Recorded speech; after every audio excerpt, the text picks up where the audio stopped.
Assalamualaikum warahmatullahi wabarakatuh.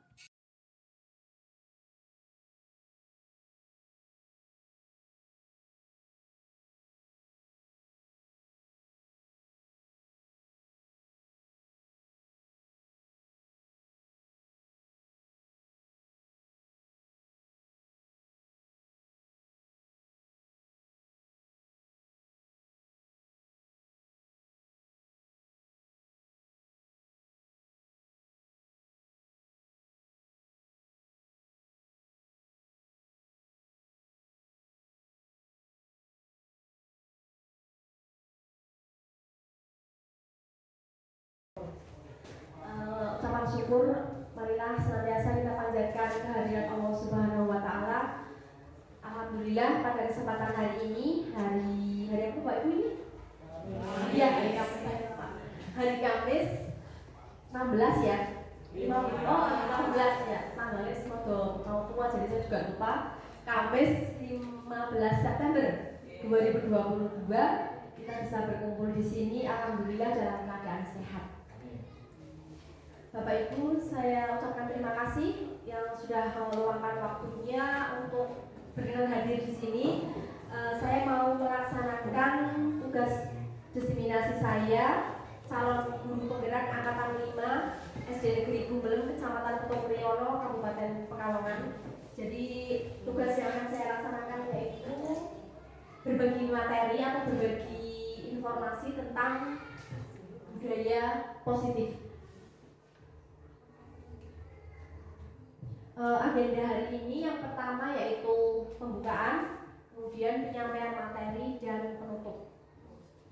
Untuk yang pertama pembukaan, Bapak Ibu, mari kita buka acara ini dengan bacaan Al-Fatihah. Liridho ilaihi bisafa'ati Rasulillah. Al-Fatihah.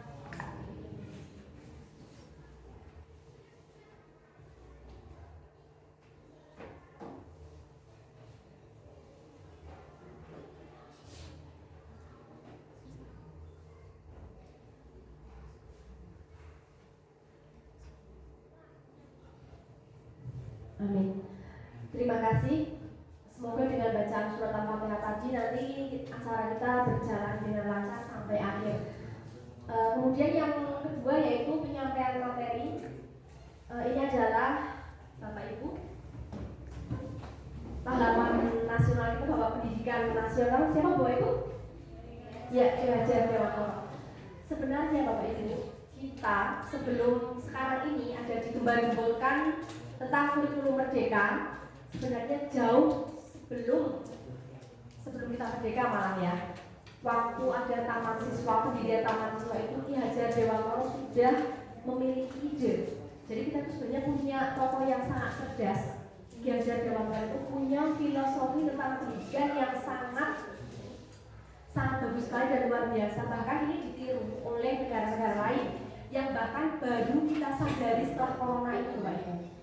Seperti Merdeka Belajar itu adalah merupakan salah satu dari sekian banyak filosofi pendidikan yang dicetuskan oleh Ki Hajar Dewantoro. Nah, salah satunya yaitu Ki Hajar Dewantoro itu mengibaratkan bahwa seorang guru itu seperti seorang petani, Bapak Ibu. Jadi kita, seorang pendidik itu ibaratnya seperti seorang petani yang menanam padi. Jadi anak-anak itu ibaratnya seperti tanaman padi. Jadi tumbuh dan berkembang itu sesuai kodratnya. Kita tugasnya hanya kayak petani Bapak Ibu ya. Jadi kita hanya tugasnya itu merawat, memupuk. Kalau misalnya ada tanah yang kurang subur, kita subur, mengakhiri. Jadi biarkan anak itu tumbuh seperti kodratnya. Jangan kita ubah. Tugas kita hanya seperti petani tadi, hanya merawat saja. Ini adalah salah satu filosofi dari Ki Hajar Dewantoro. Karena anak, kalau misalnya tanaman padi, biarkan tumbuh seperti padi, kita tidak bisa merubahnya menjadi tumbuh seperti misalnya jagung atau kentang seperti itu ya. Jadi kita tetap tugasnya hanya merawat saja, karena dari lahir anak itu sudah memiliki kodrat alam masing-masing. Kodrat alam anak itu seperti apa, mereka sudah punya karakter masing-masing yang sudah ada dari lahir. Kemudian, nah, kalau tadi pendidik itu ibarat seorang petani, sekarang sekolahan. Sekolah ya, sekolah itu adalah ibarat sawah. Jadi sekolah itu merupakan tempat persemaian. Jadi bagaimana kita menanam atau mendidik anak-anak kita itu di dalam sekolah itu. Seperti ibaratnya kita menanam padi di sawah. Sekolah itu diibaratkan tempat persemaian bibit. Dari tempat persemaian ini nanti yang akan kita lakukan adalah merawatnya. Bagaimana anak-anak agar bisa tumbuh dan berkembang sesuai dengan kodrat zamannya. Kenapa kita sekarang ada Merdeka Belajar? Karena anak itu berkembang sesuai dengan dua kodrat. Yang pertama yaitu kodrat alam dan yang kedua adalah kodrat zaman. Kodrat zaman itu adalah kodrat sesuai dengan zaman sekarang. Jadi kita tidak bisa memberikan pelajaran atau pengajaran seperti yang dulu. Kenapa ada Merdeka Belajar? Karena sekarang zamannya sudah berbeda. Jadi kita tidak bisa melakukan pembelajaran yang monoton seperti itu saja karena zaman juga sudah berjalan. Sekarang sumber belajar sudah tidak dari guru lagi Bapak Ibu ya. Karena sekarang guru lebih pintar Google daripada guru. Kadang-kadang sudah bisa menemukan jawaban sebelum kita memberikan tahu jawabannya. Nah ini yang dinamakan kodrat zaman.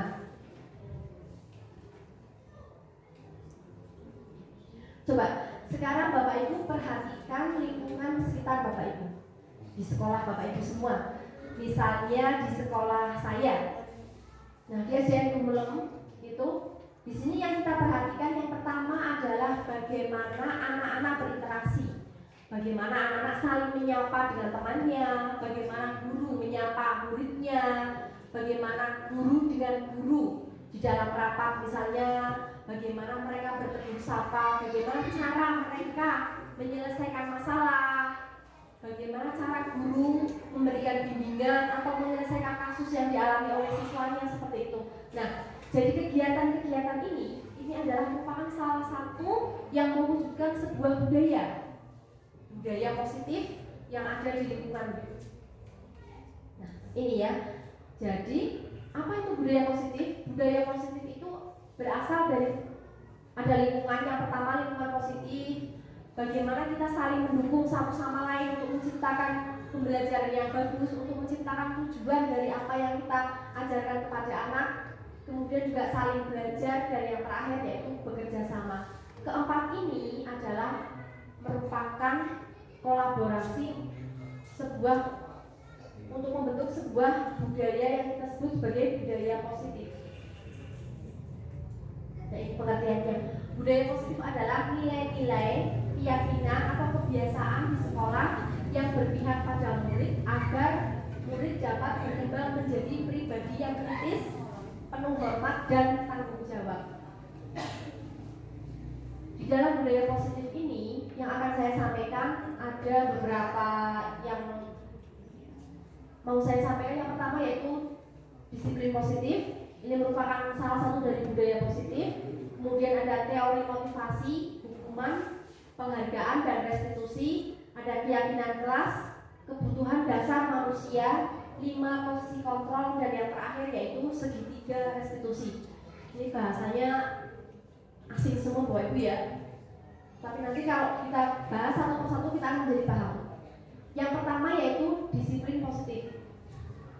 Dalam budaya kita sehari-hari, kata disiplin itu biasanya kita memaknainya sebagai sesuatu yang dilakukan oleh orang lain untuk mematuhi sebuah aturan. Sebagai pendidik, tujuan kita adalah menciptakan murid yang memiliki disiplin diri sehingga mereka bisa berperilaku pada nilai-nilai kebajikan universal. Tujuan disiplin positif adalah menanamkan motivasi yang baik kepada murid-murid kita, yaitu untuk menjadi orang yang mereka inginkan dan menghargai diri sendiri dengan nilai-nilai yang mereka percaya. Jadi seperti tadi yang saya ceritakan bahwa keseharian kita, kebiasaan-kebiasaan kita itu adalah modal utama untuk kita menciptakan sebuah disiplin positif. Kemudian dari disiplin positif itu kita akan menariknya menjadi nilai-nilai kebajikan. Nilai-nilai kebajikan yang akan kita pelajari sudah tertuang dalam profil pelajar Pancasila. Bapak Ibu masih ingat ya profil pelajar Pancasila? Ya, beriman bertakwa, berkebinekaan global, bergotong royong, mandiri, bernalar kritis, dan kreatif. Yang kedua yaitu teori motivasi, hukuman, dan penghargaan serta restitusi. Perilaku manusia Bapak Ibu sebenarnya itu ada 3 teori motivasi. Yang pertama yaitu tentang motivasi dari eksternal. Biasanya seseorang memiliki motivasi itu karena untuk satu hal, menghindari ketidaknyamanan. Misalnya dengan pertanyaan apa yang akan terjadi jika saya tidak melakukannya. Jadi misalnya anak-anak itu biasanya kalau datang terlambat, mereka akan melakukan saya tidak boleh terlambat karena ada motivasi eksternal dari luar. Karena saya kalau terlambat nanti dihukum sama guru.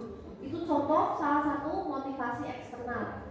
Yang kedua, motivasi eksternal yang kedua adalah mendapatkan imbalan dari orang lain atau institusi. Wah, Pak Melu guru penggerak yang dari kepala sekolah misalnya ya. Padahal itu hanya salah satunya saja ya. Itu juga termasuk motivasi eksternal. Jadi motivasinya itu dari luar, bukan dari diri kita sendiri. Yang ketiga yaitu menghargai diri sendiri. Ini adalah salah satu motivasi yang berasal dari dalam diri atau motivasi internal. Pertanyaan pemantiknya, saya akan menjadi orang seperti apa apabila saya tidak melakukannya? Nah, ini adalah yang merupakan tujuan dari disiplin positif, yaitu untuk memberikan kesadaran diri, menghargai diri kita sendiri tanpa adanya hukuman, tanpa adanya imbalan dari institusi atau orang lain.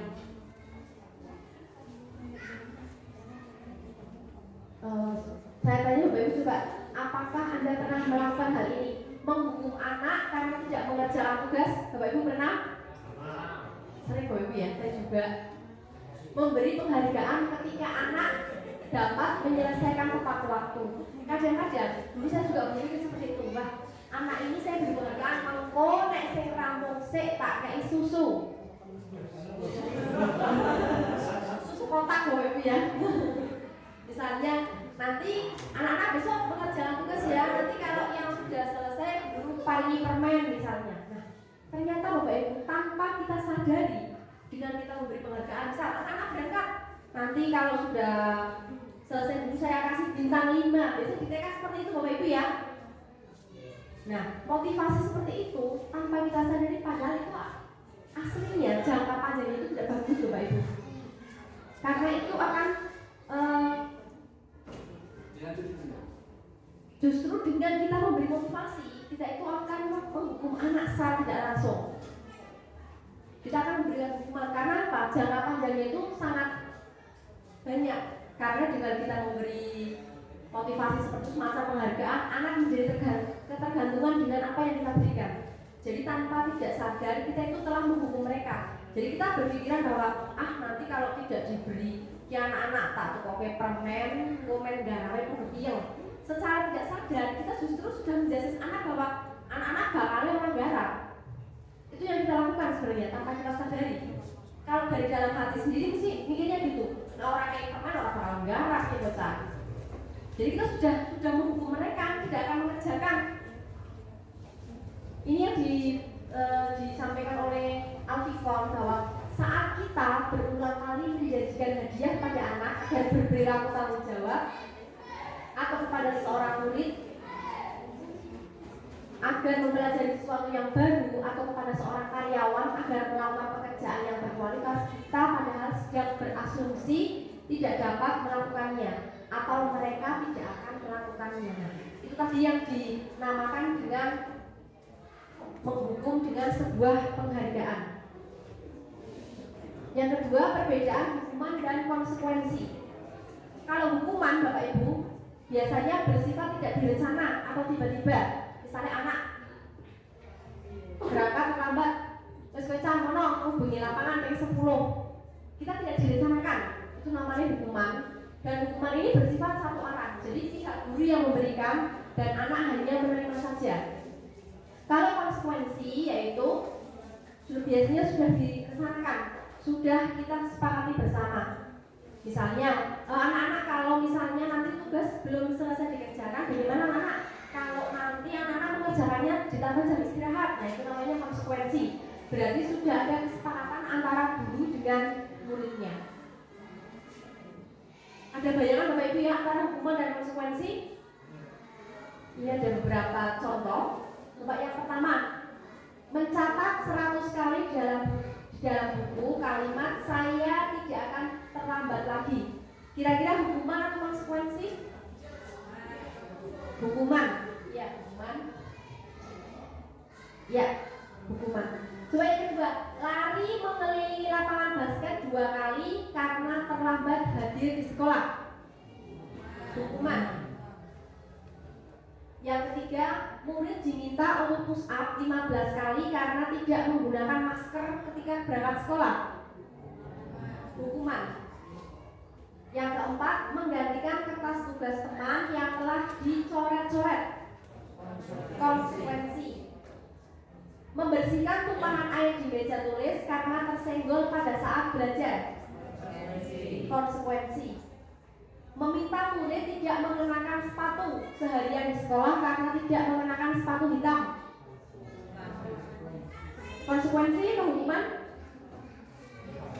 Hukuman, karena ini seketika. Yang berikutnya, lari mengelilingi lapangan basket 2 kali karena terlambat 10 menit. Hukuman? Ini konsekuensi. Kenapa konsekuensi? Karena ini adalah untuk pelajaran PJOK. Berarti mereka sudah sepakat. Kuncinya ada pada kata pelajaran PJOK. Berikutnya kita akan belajar tentang restitusi. Restitusi adalah proses menciptakan kondisi bagi murid untuk memperbaiki kesalahan mereka, sehingga mereka bisa kembali kepada kelompok mereka dengan karakter yang lebih kuat. Ciri-ciri restitusi itu bukan untuk menebus kesalahan, namun belajar dari kesalahan. Yang kedua, memperbaiki hubungan, tawaran bukan paksaan, dan fokus pada solusi. Jadi teori restitusi ini digunakan untuk menyelesaikan kasus Bapak Ibu. Misalnya di sekolahan ada anak yang melanggar peraturan atau melakukan hal apa, kita menyelesaikannya dengan cara menggunakan pendekatan restitusi. Nah, ini adalah contoh penerapannya. Misalnya agar kita bisa membandingkan antara yang mana hukuman, konsekuensi, dan restitusi. Contohnya kasus murid tidak mengerjakan PR. Kalau hukuman, guru menghukum dengan misalnya hormat pada bendera. Kalau konsekuensi, guru memberikan konsekuensi untuk mengerjakan PR saat istirahat. Jelas ya, terlihat perbedaannya. Kalau restitusi, kita menanyakan kepada anak keyakinan kelas atau kesepakatan yang sudah kita buat untuk membantu menyelesaikan masalahnya. Guru terbuka, murid menghormati dirinya sendiri dan orang lain. Yang ketiga, kita akan belajar tentang keyakinan kelas. Mengapa keyakinan kelas dan tidak peraturan kelas? Karena biasanya kita sudah sering mendengar yang namanya peraturan kelas Bapak Ibu ya. Jadi kalau peraturan kelas itu yang membuat adalah sekolahan atau guru. Kalau keyakinan kelas berarti kita melibatkan semua anak-anak dan guru. Contoh yang pertama, ini ada contoh seperti ini. Mengapa kita memiliki peraturan harus menggunakan helm bila mengendarai kendaraan roda 2? Kira-kira ini untuk melindungi apa ini? Iya, melindungi kepala, berarti untuk keselamatan ya. Kalau yang kedua, mengapa kita memiliki peraturan menggunakan masker dan mencuci tangan? Iya, untuk kesehatan. Nah, ini adalah kegiatan yang saya lakukan ketika membuat keyakinan kelas. Jadi masing-masing anak saya beri catatan notes seperti itu. Kemudian nanti masing-masing kita pasang seperti ini. Apa yang mereka inginkan. Nanti kita pilih dengan misalnya ada yang sama, misal buang sampah di tempatnya, jaga kebersihan seperti itu, jadi yang satu. Kemudian kita jadikan kesepakatan kelas bersama. Cara pembentukan keyakinan kelas. Pembentukan keyakinan kelas itu kita buat lebih abstrak dari peraturan. Kemudian berupa pernyataan yang universal atau umum, dibuat dalam bentuk positif atau kalimat positif ya. Jadi tidak menggunakan kalimat negatif. Misalnya kalimat negatifnya jangan membuang sampah sembarangan. Berarti kita ganti dengan jagalah kebersihan. Misalnya tidak boleh datang terlambat. Kita ganti menggunakan kalimat positif yaitu datang tepat waktu. sedikit saja agar mudah diingat. Kalau keyakinan kelasnya dong, saya kalian yang mau, oh ini kamu bayar sih ini. Jadi membuatnya sedikit saja, tapi yang universal dan mudah diingat. Yang berikutnya adalah sesuai dengan kondisi kelas dan sekolah. Yang terakhir, namanya juga keyakinan ya, jadi semua warga dilibatkan. Keyakinan kelas ini fungsinya adalah agar kita menjadi belajar dan bersemangat, agar kita disiplin, saling menjaga kebersihan, saling membantu dan bekerja sama. Ini contoh keyakinan kelas yang sudah saya buat. Menghargai guru dan teman saat sedang berbicara. Yang terakhir, gemar membaca dan menulis sebagai budaya literasi. Materi yang keempat yaitu tentang kebutuhan dasar manusia. Kebutuhan dasar manusia ini ternyata dibagi menjadi ada 5 kategori. Yang pertama yaitu penguasaan, bahwa pada dasarnya setiap manusia itu aslinya Bapak Ibu ingin memiliki rasa menguasai atau berkuasa. Yang kedua yaitu kasih sayang, ini jelas Bapak Ibu ya, kasih sayang dan rasa yang kita terima. Kemudian ada kesenangan, bertahan hidup dan kebebasan.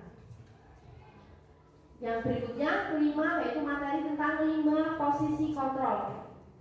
Dalam menghadapi kasus Bapak Ibu biasanya di sekolah itu ada ciri 5 posisi kontrol yang dilakukan oleh guru. Ada yang pertama yaitu penghukum, yang kedua membuat merasa bersalah, yang ketiga kita memposisikan sebagai teman, yang keempat pemantau, dan yang kelima adalah kita memposisikan diri sebagai manajer. Kalau sebagai seorang penghukum, ini yang biasanya sering terjadi di sekolah. Seorang penghukum itu biasanya menggunakan hukuman fisik atau menggunakan kata-kata yang agak kasar dengan nada emosi yang agak tinggi. Contohnya seperti itu, patuhi aturan saya atau awas. Yang kedua, membuat merasa bersalah. Posisi kontrol ini biasanya kita mengeluarkan kata-kata yang membuat anak menjadi bersalah. Contohnya seperti itu, ibu sangat kecewa sekali dengan kamu. Berikutnya yang biasanya ini ibu yang sering memposisikan diri sebagai seorang teman. Guru pada posisi ini tidak menyakiti murid, namun memposisikan diri sebagai teman melalui persuasi. Contohnya seperti ini, mereka akan berkata, ayolah dikerjakan, tidak kasihan sama guru misalnya ya. Ayo, ingat tidak, guru kan sudah bantu kamu, masa gak dikerjakan? Contoh seperti ini adalah contoh memposisikan guru sebagai seorang teman. Yang berikutnya yaitu pemantau. Kalau pemantau kita memposisikan sebagai mengawasi. Nah, pada saat kita mengawasi, kita akan bertanggung jawab atas perilaku orang yang kita awasi. Pertanyaan yang diajukan oleh seorang pemantau, contohnya itu peraturannya apa? Apa yang telah kamu lakukan? Sanksi atau konsekuensinya seperti apa? Nah, ini adalah posisi paling ideal sebagai seorang guru. Harusnya kita berperan atau berposisi sebagai seorang manajer.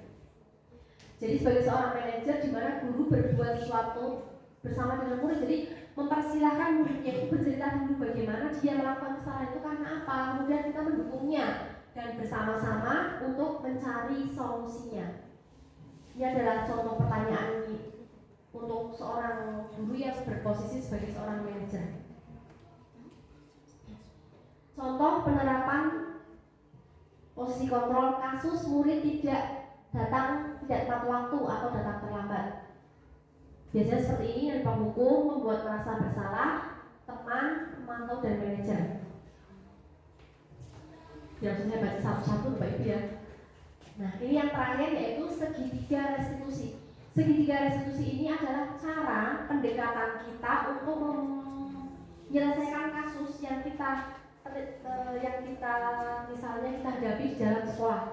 Segitiga restitusi ini kenapa disebut segitiga? Karena ada 3 sisi yang akan kita lakukan jika kita menghadapi sebuah masalah atau kita menemukan masalah yang dihadapi oleh siswa. Yang pertama adalah yang kita lakukan yaitu menstabilkan identitas. Jadi waktu ada masalah kita stabilkan dulu anaknya. Cara-caranya itu yang pertama biasanya kita melakukan dengan memberikan sebuah pernyataan. Misalnya pertanyaannya seperti ini, membuat bahwa salah itu wajar lah ya kalau orang itu pernah bersalah. Jadi anak dia tidak emosi dulu, kita stabilkan. Yang kedua yaitu validasi kebutuhan. Validasi kebutuhan kita tanya dulu, oh iya kamu tadi malam tidur ya, tidurnya malam. Oh iya, berarti kamu melakukan seperti itu karena kamu tidurnya malam. Jadi kita validasi dulu, dia alasannya apa kok melakukan itu, kita tanya dulu. Dan yang terakhir adalah menanyakan keyakinan. Setelah kita stabilkan, kita cari informasi dulu kenapa dia melakukan itu, terus kita tanya dulu alasannya kenapa, baru kita tanyakan keyakinannya.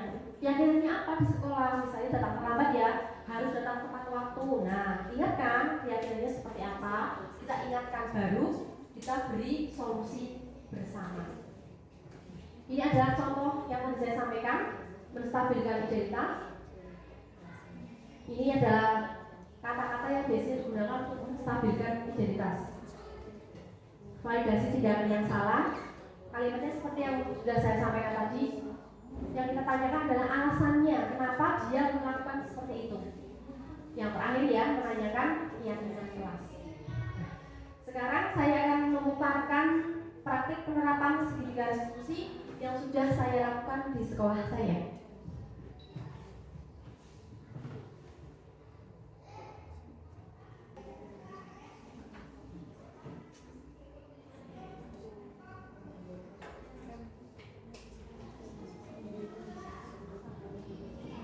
Ini adalah contoh tugas saya mempraktekkan penerapan segitiga restitusi.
Ini tidak usah pakai musik, gak apa-apa ya, ini gambaran saja.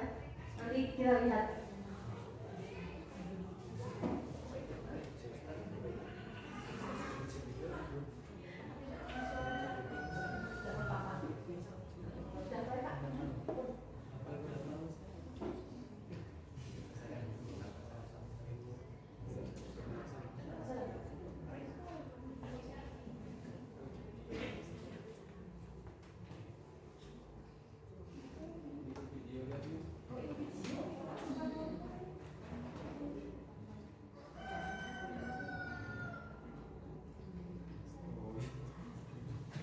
Ya, nah ini karena ini tidak bisa ada suaranya, nanti sedikit saya jelaskan. Ini seperti tadi ya, restitusi yang nanti ada tugas seperti ini Bapak Ibu. Jadi setiap materi guru penggerak itu nanti kita akan membuat demonstrasi kontekstual, dan ini wajib per modul. Kita praktekkan, nanti kita rekam seperti ini. Ini kasusnya. Suatu hari Dani, siswa kelas 4, ketika jam istirahat terlihat dengan sengaja membuang sampah sembarangan. Jadi kita membuat kasus yang kita buat ini kasus buatan Bapak Ibu ya.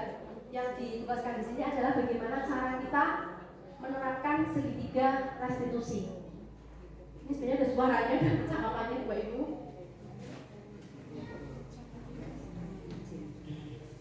Ini Mas Dani. Jadi yang pertama ditanyakan adalah kita menanyakan dulu apa yang kamu lakukan tadi. Segitiga sisi yang pertama. Kita menstabilkan identitas dulu dengan menanyakan bahwa ketika tadi kamu membuang sampah, sebenarnya apa yang kamu lakukan? Seperti itu. Kita stabilkan dulu identitasnya. Kita tanya alasannya. Kenapa kamu melakukan itu? Nah, setelah menstabilkan identitas, kita tahu dulu tadi alasannya ternyata Mas Dani itu gugup waktu buru-buru mau masuk. Nah, setelah itu kita validasi tindakan dia yang salah. Oh iya, jadi kamu gugup ya, wajar kalau orang gugup itu biasanya melakukan kesalahan. Bapak Ibu guru juga pernah melakukan kesalahan, jadi kita validasi dulu kesalahannya biar anak tidak emosi. Nah, setelah itu kita akan menanyakan keyakinan. Kita tanyakan kepada anak yang melakukan kesalahan, kita sudah melakukan apa kemarin? Keyakinannya adalah menjaga kebersihan. Nah, kalau sudah menjaga kebersihan seperti itu, kita pancing anak kita. Kalau kita menjaga kebersihan, jadi apa yang harus kita lakukan? Kalau sudah menanyakan keyakinan, terus kita tanya lagi, mau jadi orang seperti apa kira-kira kalau dengan menjaga kebersihan itu gimana?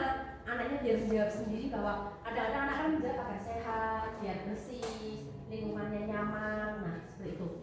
Setelah itu, kalau kita sudah menanyakan tentang alasan dia, sudah menanyakan tentang bagaimana dia melakukan itu, kenapa dia melakukannya, kemudian kita ingatkan tentang keyakinan jelas, kita cari solusi bersama. Kita beritahu kepada Dani, anak yang tadi melakukan kesalahan, untuk tidak melakukannya lagi. Nah, ini kasus yang kedua. Pada saat jam pembelajaran menunjukkan jam pertama ketika saya mengajar menjelaskan materi IPAS, salah satu siswa saya bernama Raffi, dia tertidur di kelas.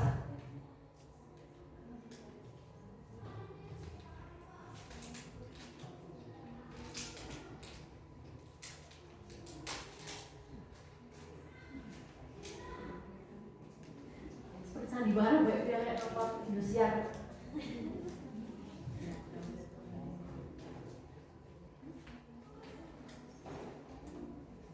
Ini juga prosesnya sama, yang pertama tadi. Jadi tugas dalam budaya positif ini kita membuat 2 kasus yang dilakukan penerapannya sama juga seperti tadi.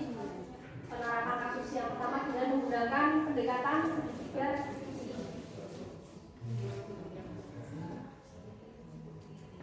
Sama, stabilkan identitas seperti itu. Kemudian yang kedua tentang validasi kesalahan. Kita geser aja Bapak Ibu yang tidak cepat. Setelah menanyakan keyakinan seperti tadi, kita bisa memberikan, ini adalah tanggapan dari kedua anak yang telah menerapkan penerapan segitiga restitusi.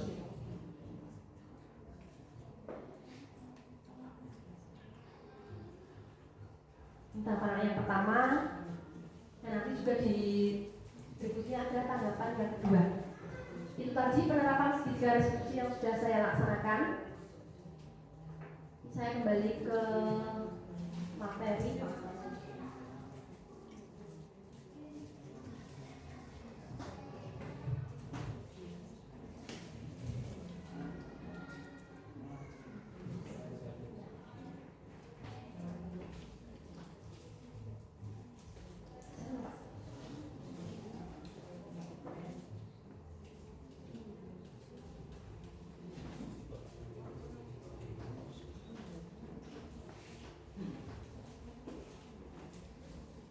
Sudah sampai ke segitiga restitusi.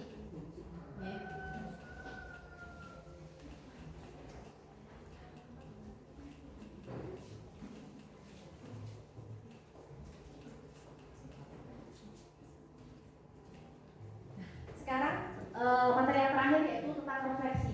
Jadi setelah mempelajari budaya positif, refleksi yang saya lakukan adalah yang pertama, sebelum mempelajari modul ini, ketika berinteraksi dengan murid berdasarkan 5 posisi kontrol, Posisi kontrol apakah yang sering saya pakai? Sebelumnya saya sering memposisikan diri sebagai seorang penghukum. Sebelum saya tahu tentang segitiga restitusi, saya biasanya menghukum anak saya. Nah, saat itu saya merasa benar dengan memberikan hukuman akan membuat murid dijerat dan tidak melakukan kesalahan, tidak mengulangi kesalahannya lagi ya. Setelah mempelajari modul ini, saya menjadi mengerti dan mencoba akan menggunakan posisi kontrol saya sebagai seorang manajer agar murid saya itu menjadi merasa bangga dan menjadi diri sendiri dan bertanggung jawab untuk memperbaiki kesalahannya. Kemudian sebelum mempelajari modul ini, pernahkah saya menerapkan segitiga restitusi ketika menghadapi permasalahan murid? Sebelumnya sebenarnya saya pernah menggunakan konsep segitiga ini, tetapi tidak melakukan tahapan secara utuh. Jadi karena saya belum tahu apa itu segitiga restitusi, biasanya ketika saya sudah berhasil meminta murid untuk mengakui kesalahan, saya akan tetap memberikan sanksi atau hukuman sesuai dengan kesalahan yang dilakukan. Dan biasanya saya tidak memberikan kesempatan kepada anak untuk mencari solusinya. Nah, selain konsep-konsep yang disampaikan dalam modul ini, hal-hal yang menurut saya penting adalah menciptakan budaya positif adalah sebuah kerjasama yang baik antara semua wadah sekolah serta sarana dan prasarana. Karena budaya positif ini harus dilakukan oleh semua wadah sekolah, Bapak Ibu, ya, tidak hanya kita saja. Tanpa kolaborasi dan kerjasama semua wadah sekolah, budaya positif tidak akan dapat terlaksana. Itu saja, terima kasih Bapak Ibu. Apa yang sudah saya sampaikan semoga ada sedikit manfaat untuk Bapak Ibu. Terima kasih juga telah mengikuti diseminasi yang sudah saya lakukan. Semoga apa yang saya sampaikan dapat bermanfaat, dan mohon maaf apabila ada kesalahan teknik ataupun ucapan saya yang kurang berkenan untuk Bapak Ibu. Terima kasih. Wassalamualaikum warahmatullahi wabarakatuh.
Bagaimana kabarnya hari ini? Baik, Bu. Baik, kamu tahu tidak kenapa hari ini Bu Guru panggil kamu ke sini? Tidak tahu. Tidak tahu. Tadi ya, waktu istirahat Bu Guru perhatikan kamu membuang sampah di halaman sekolah. Benar demikian Mas Dani? Benar, saya minta maaf. Tadi saya terburu-buru. Iya, kamu terburu-buru ya. Jadi takut terlambat, kemudian membuang sampah begitu saja. Ya, Bu. Saya buang sampah sambil jalan. Wajar ya, karena kamu terburu-buru, jadi kamu berbuat seperti itu. Nah, menurut kamu, apa yang kamu lakukan tadi sudah tepat, Mas Dani? Tidak tepat, Bu. Seharusnya saya tidak melakukannya. Tindakan kamu tadi sesuai tidak dengan keyakinan kelas kita? Tidaklah, Bu. Coba kamu masih ingat tidak keyakinan kelas kita tentang kebersihan? Ya, Bu. Disiplin dan peduli kebersihan. Menurut Mas Dani, kebersihan itu penting tidak? Pentinglah, Bu, biar tidak kotor. Karena bersih itu sehat dan membuat kita menjadi nyaman. Ketika kamu terburu-buru, adakah tindakan yang kamu yakini lebih baik dilakukan?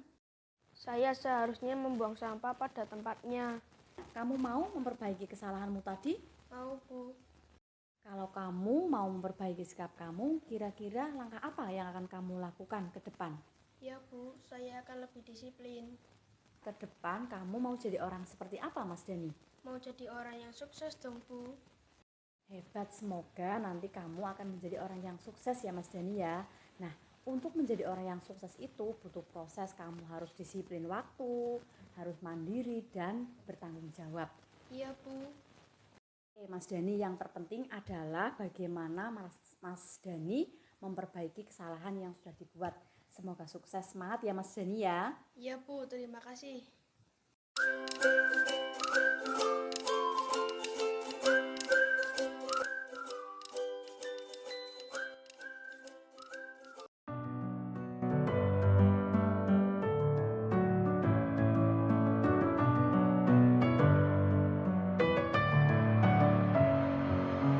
Messing with my head again. You had your heart set on me, but these feels, they come and go, and they come so easily.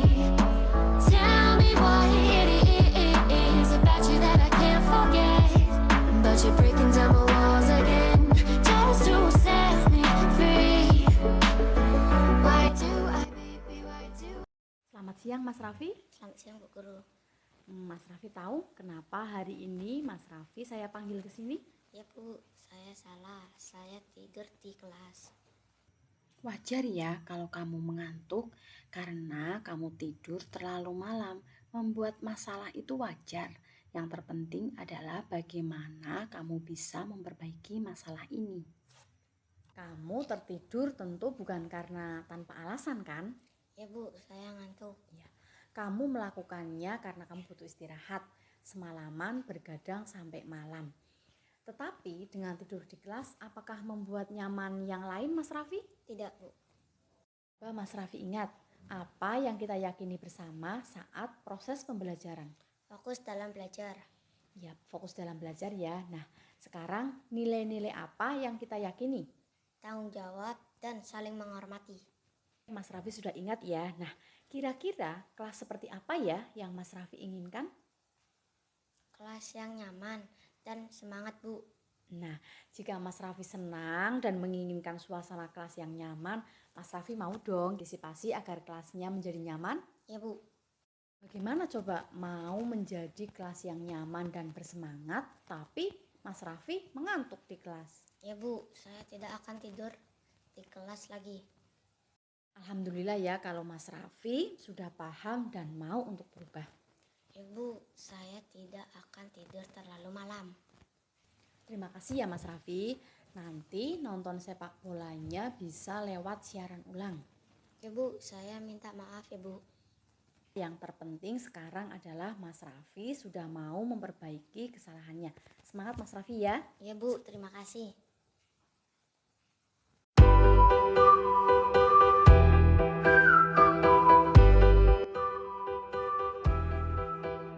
Alhamdulillah, setelah berbicara dengan Bu Guru, saya memahami bahwa ketika kita melakukan kesalahan, yang terpenting adalah kita mau memperbaiki diri dan bertanggung jawab. Terima kasih.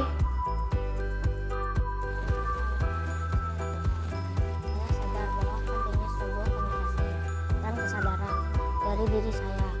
Fokus pada perbaikan diri dengan membuat komitmen dan tanggung jawab. Terima kasih Bu Guru yang telah membantu saya untuk menjadi lebih baik.